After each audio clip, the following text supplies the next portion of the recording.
नमस्कार और स्वागत है एक बार फिर से चैनल पे। आज हम बात करेंगे एक एफएमसीजी कंपनी ब्रिटानिया के बारे में। ब्रिटानिया के स्टॉक में मूवमेंट आया है, एक अपॉर्चुनिटी बन रही है। अ, आज देखेंगे इसको अगेन। कल के कैंपस वाले वीडियो की तरह ये भी थोड़ी रिस्की है। उतनी रिस्की नहीं है क्योंकि एफएमसीजी एक जनरली एक डिफेंसिव स्टॉक माना जाता है। पर स्टिल कुछ अभी इसमें भी रिस्क है। अगर आपको नहीं पता तो ब्रिटानिया करता है, ब्रिटानिया बिस्कुट बनाता है। हमने सबने गुड डे खाए हैं। हमारी गुड़ के बिना चाय पूरी नहीं होती। चाहे वो टाइगर बिस्किट्स हो या 50-50 हो, बर्बन हो, डेयरी प्रोडक्ट्स में देखोगे आप।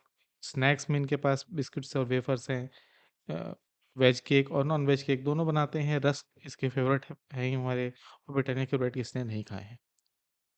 क्विकली चलते हैं इसके क्वार्टरली रिजल्ट्स पर। क्वार्टरली रिजल्ट देखोगे तो आप जो इस बार उन्होंने रिजल्ट पोस्ट किया था वो अच्छा आया था, अच्छा रिजल्ट था और रिजल्ट के बाद मोमेंट भी उतना ही अच्छा था। अगर देखेंगे वाई ऑन वाई बेसिस पर सेल्स में भी जंप था, EBITDA में भी जंप था, नेट प्रॉफिट में जंप था, ईपीएस में भी जंप था। थोड़ा सा डिटेल में देख लेते हैं। आ गए हम स्क्रीनर पर और देख रहे हैं कि 1,08,000 करोड़ का मार्केट कैप है, बहुत ही लार्ज कैप है। स्टॉक 4,503 पर है। इसका ऑल टाइम हाई है 5,270 रुपये। स्टॉक पी 50 का है और इंडस्ट्री पी 55 का है, तो थोड़ा सा आपको स्पेस मिलता है यहाँ पर। प्रॉफिट ग्रोथ अच्छी दिख रही है। सीधा चलते हैं क्वार्टरली रिजल्ट्स में। क्वार्टरली रिजल्ट देखेंगे तो हर रिजल्ट में हर बेसिकली इन्होंने अच्छा रिजल्ट पोस्ट किया है। जहाँ नीचे आया है वहाँ भी उतना नीचे खराब नहीं जितना कि स्टॉक प्राइस का मूवमेंट है। बट क्योंकि ये बहुत बड़ी कंपनी है इसलिए इनके रिजल्ट्स भी ऊपर नीचे आना मुश्किल बात है। हेल्दी प्रॉफिट है, हेल्दी प्रॉफिट बिफोर टैक्स है। क्विकली चलते हैं ईयरली बेसिस पर। ईयरली बेसिस पे पिक्चर हमको दिख रही है बहुत ही ज़्यादा क्लियर है। जहाँ 2012 में 5,485 करोड़ था, अगर आप देख लो 2018 में 9,000 हो गया, 2022 और 23 में देखो अब 16,000 करोड़ हो गया। तो काफ़ी अच्छी ग्रोथ है। ऑपरेटिंग प्रॉफिट भी है। ऑपरेटिंग प्रॉफिट इन्होंने मेंटेन किया हुआ है 17-18% का। देखो आप जनरली बढ़ ही रहा है इनका ऑपरेटिंग प्रॉफिट। लेकिन क्वार्टरली रिजल्ट में अगर आप वापस में स्क्रॉल करूँ तो यहाँ पे इनको थोड़ा सा डिप जरूर आया था। बट अगर आप वाई ऑन वाई बेसिस पे देखो, जून लास्ट ईयर में 14% का था, बस 17%। तो एक रिकवरी थी।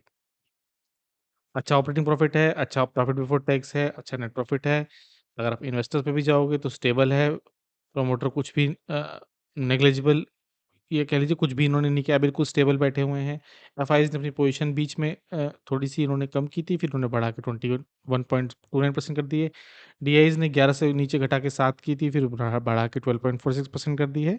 याद रखिए 15 से उन्होंने 15% भी था, उन्होंने उसके बाद थोड़ा-सा अ, सेलिंग की है, थोड़ा-सा अपना पोजीशन कट की है।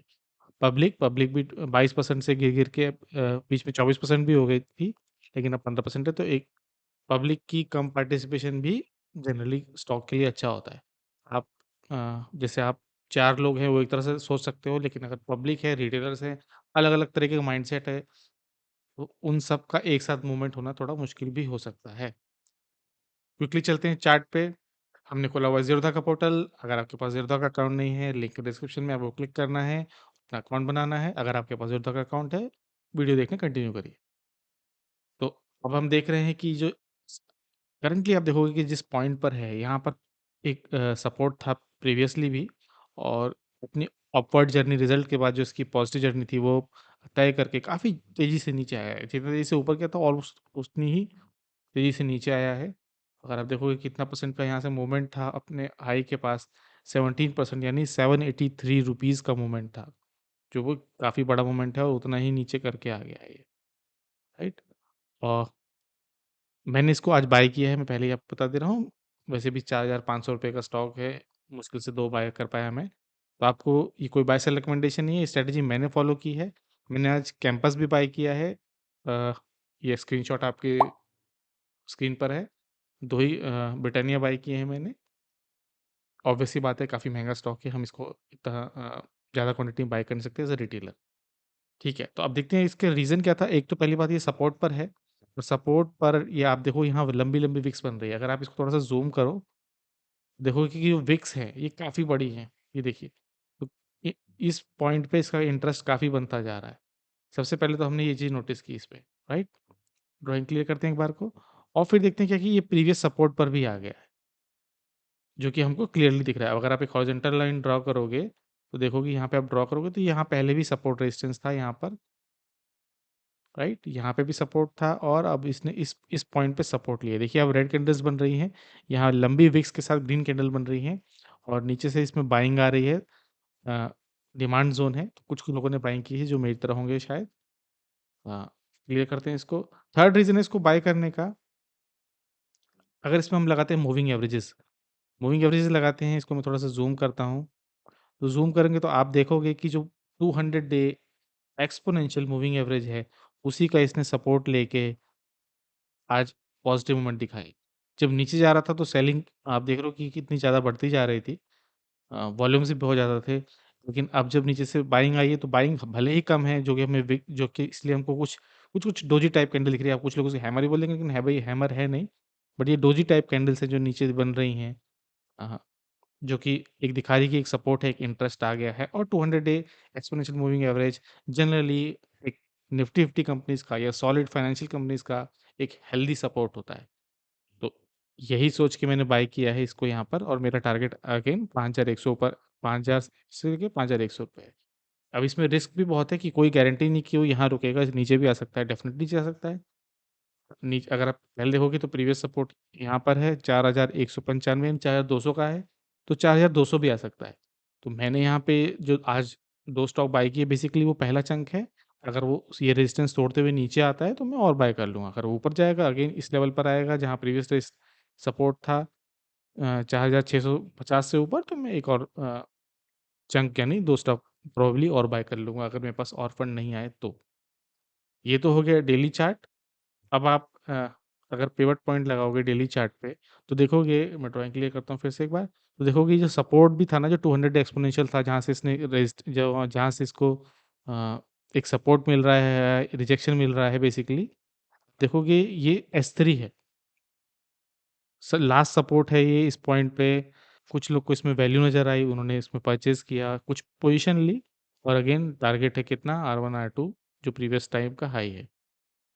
डेली बेसिस पे बहुत ही सिंपल एनालिसिस है, कुछ भी ज़्यादा ट्रेंड लाइन वगैरह ड्रॉ करने की ज़रूरत नहीं है इसमें। आप चार्ट पैटर्न बदल के देख लो, वीकली चार्ट लगा लो। वीकली चार्ट लगाओगे तो आप देखोगे क्या कि रेजिस्टेंस के R1 जो है इसके पास ही है, पिवट पॉइंट अगेन बहुत नीचे है, 4000 के पास है। अब अगर आप देखो ना तो आज है थर्सडे, कल 1 दिन बचा है इसके पास, कल है फ्राइडे, तो 1 दिन में इसको जितनी मूवमेंट दिखानी है, दिखानी है। अगर आप देखोगे कुछ-कुछ तो ये बन गई है रेड कैंडल, राइट? मैं हाइलाइट कर देता हूँ, ये बन गई है एक रेड कैंडल, ये कुछ-कुछ डोजी बनी है, कुछ-कुछ क्या बेसिकली डोजी ही है, हो सकता है हैमर भी बन जाए बट डोजी ही है। मैं एक्सपेक्ट कर रहा हूँ green candle next week, draw कर ली है मैंने एक रफली ग्रीन कैंडल ड्रॉ कर ली है। अगर ये कुछ इस तरह से पैटर्न बनाता है, जो मेरी एक्सपेक्टेशन है मैं एक्सपेक्ट कर रहा हूँ बेसिकली और बेसिकली गैस ही है, प्रीएम्प्ट कर रहा हूँ मैं इसको। अगर ये इस तरह का ग्रीन कैंडल बनाता है तो आपको ये मॉर्निंग स्टार नज़र आएगा। तो परफेक्ट रिवर्सल साइन हो जाएगा और इसका मूवमेंट जो अगला है वो upward morning star basically bullish reversal pattern है। यहाँ से स्टॉक में बुलिश होने का चांस है, जो हो सकता है कि इसके प्रीवियस हाई के पास आ जाए। अगर आप देखोगे टेंडेंसी देखोगे ब्रिटानिया की ना, अगर मैं इसको स्क्रॉल करूँ और पीछे भी जाऊँ, तो बेसिकली इसकी टेंडेंसी है एक एक चैनल में मूव करने की। अगर आप देखोगे एक चैनल कुछ तो इसी में इसने बहुत बार स्क्रॉल किया है, ये याद रखिए ये वीकली कैंडल्स हैं। तो इस चैनल में इसने बहुत बार मूव किया है, अगर आप और भी पीछे जाओगे सॉरी अगर आप और भी पीछे जाओगे, तो आप देखोगे इसकी टेंडेंसी है बेसिकली चैनल में ऊपर-नीचे करने की। तो अगर आप short term medium term trader हो ना, क्योंकि वीकली बेसिस पे कैंडल है। अगर आप एक मीडियम टर्म के ट्रेडर हो, तो आप इसमें ट्रेड करने का प्लान कर सकते हो। बेसिकली टेक्निकल एनालिसिस के लिए ब्रिटानिया, हिंदुस्तान यूनिलीवर ऐसे चार्ट बहुत बेनिफिशियल होते हैं। ठीक है, अगर आप इसको इस तरह से ड्रॉ कर लोगे कुछ-कुछ, तो आप देखोगे कि स्टिल ये एक चैनल में ही था। हाँ, अपवर्ड ये पैरेलल चैनल जो था वो हॉरिज़ॉन्टल नहीं था, वो थोड़ा-सा स्लांटेड था बट स्टिल एक चैनल ही था। इस चैनल में इसने ऊपर-नीचे किया है, अगर आप मीडियम टर्म ट्रेडर हो तो आपने पैसा बनाया होगा। ये जो ब्रेकडाउन आया था ना, इसने इस लोअर लाइन को ब्रेक कर दिया। तो अगेन इसमें एक रिस्क है और नीचे हो सकता है कि अब ये अगर लोअर लो बना है तो भी ये पैटर्न में ही जाएगा। अगर इसकी टेंडेंसी यही है मूव करने की, तो इस तरह ही मूव करेगा जैसे आप देख रहे हो यहाँ पे। तो एक मोमेंट आ सकता है, हो सकता है कुछ पोल फ्लैग टाइप का बनाए और फिर अगला मोमेंट यहाँ पर आए कुछ। बट ये अभी बहुत क्योंकि वीकली बेसिस पे है तो इसको प्रेडिक्ट करना बहुत मुश्किल होगा। मेरा एंगल यही है कि मैं यहाँ पर एक ग्रीन कैंडल देख रहा हूँ। अगेन मेरा प्ले यही है, यहाँ पे बाय करके ऑलमोस्ट 15% गेन ले लेना। अगर ब्रिटानिया जैसे स्टेबल स्टॉक में 15% गेन मिल जाए, इससे बेटर कुछ हो नहीं सकता। अगर आप एक चीज़ ऑब्जर्व करोगे तो जो सेलिंग थी यहाँ पे, जो बड़ी-बड़ी कैंडल्स थी वो जा चुकी हैं। आज इस वीक की जो सेलिंग है उसकी वॉल्यूम बहुत कम है और हो सकता है कि आगे चल के ये चेंज भी हो जाए। अगर जिस तरह से आप यहाँ देख रहे हो, जो रिवर्सल से पहले जो वॉल्यूम थी, बिग रेड वॉल्यूम्स थी, उसके बाद छोटी-सी ग्रीन ग्रीन बननी शुरू हुई और फिर एक बड़ा-सा मूवमेंट आया। तो मैं कुछ एक्सपेक्ट कर रहा हूँ कि यहाँ पर यही होगा, लेकिन अगेन इसमें रिस्क भी रिस्क है। अगर आप देखोगे, सपोर्ट ढूँढने की कोशिश करोगे इसमें अगर, तो आप हॉरिजॉन्टल लाइन पिक कर लो। तो हमने 2 सपोर्ट देख लिए, अगर यहाँ से ये ब्रेक हुआ तो ईज़िली ये 4000 के लेवल पे जाएगा और वहाँ से भी ब्रेक हुआ, तो नेक्स्ट सपोर्ट इसका आता है 3900 समथिंग के प्राइस पर। तो अगेन यहाँ पर भी एक सपोर्ट है जहाँ इसने पहले भी रेजिस्टेंस सपोर्ट लिया है। तो डाउनसाइड का भी स्कोप है, अपसाइड को भी स्कोप है। आपको अपनी एनालिसिस करके लेना है, ये कोई भी बाय सेल रिकमेंडेशन नहीं है। इसमें रिस्क है, मैंने आपको पहले ही बता दिया। अगर आप देखोगे रिस्क मैक्रो इकोनॉमिक्स फैक्टर में भी है। इन्फ्लेशन हमको पता ही है कैसे बढ़ रही है, फ्यूल के प्राइसेस हम देख रहे हैं कैसे बढ़ रहे हैं, टमाटर, सब्जियाँ जो हैं ये वैसे ही बढ़ रही हैं। ऊपर से अब इंडिया प्लान कर रहा है रशिया से व्हीट इम्पोर्ट। न्यूज़ आर्टिकल देखते हैं। अगर आप देखोगे, रॉयटर्स ने आर्टिकल लिखा है कि India is considering wheat imports from Russia discount to calm prices. India में जो इन्फ्लेशन है उसको कम करने के लिए इंडिया सोच रहा है व्हीट इम्पोर्ट करने के लिए रशिया से, रशिया डिस्काउंट में व्हीट दे रहा है। अ, आप इंडिया प्लान कर रहा है क्योंकि जो होलसेल व्हीट प्राइस है वो 7 मंथ के हाई पर है और बिस्किट, ब्रेड्स, इन सब में आटे का बहुत यूज़ होता है। हमको पता ही है, ये आपको कोई बताने वाली बात नहीं है। अगर आप नीचे भी देखोगे तो इंडिया के व्हीट स्टॉक थोड़े कम हो रहे हैं और आप अगर इंडिया का व्हीट स्टॉक देखकर, जिन्होंने चार्ट बना के दिखा रखा है, 23 में डिप आया है। बहुत बड़ा डिप नहीं है। अगर आप यहाँ देखोगे ना, इस पैराग्राफ को आप अगर कंसीडर करो तो लिखा है कि India needs only 3 to 4 million metric tons of wheat. जो शॉर्टफॉल है उसे कवर करने के लिए 3 से 4 मिलियन मेट्रिक टन ही काफ़ी है। बट गवर्नमेंट प्लान कर रही है 8 से 9 मिलियन टन्स, ताकि लॉन्ग टर्म के लिए व्हीट का जो प्राइस है उसे कंट्रोल कर पाएँ, मार्केट में ऐसा पैनिक ना रहे। और वैसे भी इलेक्शन टाइम आने वाला है अगले साल। अगर महँगाई ज़्यादा रही, गवर्नमेंट को कोई वोट नहीं देगा, वो महँगाई वोटर्स के दिमाग पे रहेगी।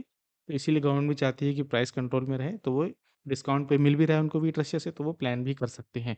अगेन ये भी कंसीडर कर रही है, ये कोई भी ऑफ़िशियल ऑर्डर नहीं है। ये एक नेगेटिव भी है कि व्हीट कम है, लेकिन पॉजिटिव भी है। अगर डिस्काउंट पे रशिया से इंपोर्ट कर लेते हैं तो व्हीट के प्राइसेस कम होंगे, वो ब्रिटानिया जैसी कंपनीज को, एफएमसीजी कंपनी को बेनिफिट दे सकता है। अगर आप मूविंग एवरेजेस ड्रॉ करो वीकली बेसिस पर तो देखोगे क्या कि 50 वीक एक्सपोनेंशियल मूविंग एवरेज का सपोर्ट लेके इसने जंप करने की कोशिश की है। तो एक डेली बेसिस पे हमने सपोर्ट देखा और एक वीकली बेसिस पे सपोर्ट देखा, अभी भी है। लेकिन अगेन वीकली बेसिस पे आप देखोगे तो 100 और 200 वीकली बहुत नीचे है और आई डोंट थिंक कि वहाँ तक जाएगा, बट जा भी सकता है कि रिस्क है। 50 वीक एक्सपोनेंशियल मूविंग एवरेज का लिया है इसने सपोर्ट। मेरा प्ले है 5000 और 5200, उसको नेक्स्ट टाइम अपने ऑल टाइम हाई के पास जाएगा वहाँ तक। तो ये थी क्विक एनालिसिस मेरा। ये कोई भी बाय सेल रिकमेंडेशन नहीं है, मैंने पोजीशन ली है, मैंने आपके साथ स्क्रीनशॉट शेयर किया है, मैंने अपनी स्ट्रैटेजी शेयर की है कि अगर और प्राइस गिरेंगे तो मैं क्या करूँगा। अगर आपको वीडियो अच्छा लगे तो प्लीज़ लाइक करिएगा। हम एक नए चैनल हैं, अगर आप सब्सक्राइब करेंगे हमें हेल्प मिलेगी। लास्ट वीडियो हमने बनाए थे निफ्टी 20 के बारे में, आप वो भी देख सकते हैं। उसके अलावा हमने लास्ट कैंपस का बनाया था जिसकी पोजीशन मैंने पहला चंक डिप्लॉय कर दिया है। अगर आपको अच्छा लगे तो वो भी देखिएगा। वीडियो को देखने के लिए बहुत-बहुत धन्यवाद।